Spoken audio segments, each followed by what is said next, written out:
Jumpa lagi dengan saya, psikolog Vinandita Utari. Pada hari ini saya akan berbicara mengenai Smart IP atau IP Smart. Nah, apa itu singkatan Smart? Saya akan coba membedah satu persatu. Oke, yang perlu kita ketahui adalah IP adalah sebuah program pembelajaran individual yang dirancang untuk siswa yang memiliki karakteristik yang unik ataupun siswa yang memiliki kebutuhan-kebutuhan tertentu. Sehingga dibuatlah suatu program pendidikan individu yang disesuaikan dengan kemampuan anak dan target pembelajaran yang akan diberikan.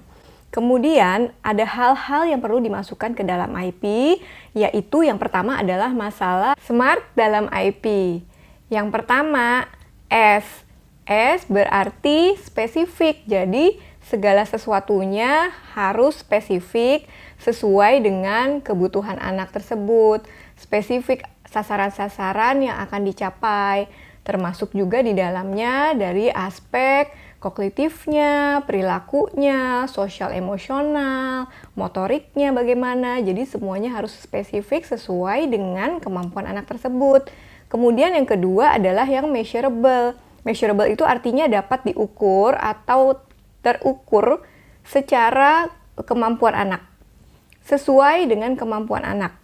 Program yang kita buat harus terukur dengan kemampuan anak.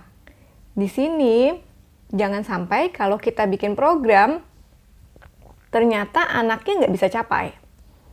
Jadi, bisa jadi kita membuat program terlalu tinggi, sehingga anaknya sulit untuk mencapai. Atau sebaliknya, kita membuat program yang terlalu rendah sehingga anaknya kurang termotivasi. Jadi memang kalau yang S ini ada, yang M ini maksud saya adalah yang measurable, dapat diukur sesuai dengan kemampuan anak. Yang ketiga adalah A. A itu attainable ya. Jadi attainable dapat dicapai. Baik dicapai oleh gurunya, dicapai oleh terapisnya, dapat dicapai oleh anak itu sendiri, sehingga saat membuat kita sudah memperkirakan atau memprediksikan kira-kira program yang saya buat ini dapat dicapai oleh anak didik saya atau tidak ya. Kemudian yang R, realistik.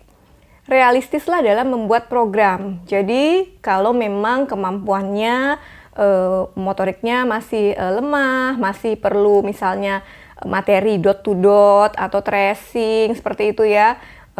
Nah, kemudian kita misalnya nih kita bikin programnya itu ketinggian, kita langsung bikinnya anak dapat menulis. Nah, bagaimana proses menulis itu kan proses yang sangat panjang, apalagi untuk anak-anak yang memang dengan gangguan motorik halusnya. Dan kita lihat dulu kalau memang dia masih keperluannya masih untuk tracing dulu, dot to dot dulu, jangan langsung dikasih program yang langsung menulis. Nah, mungkin bisa, tapi itu merupakan program jangka panjangnya si anak.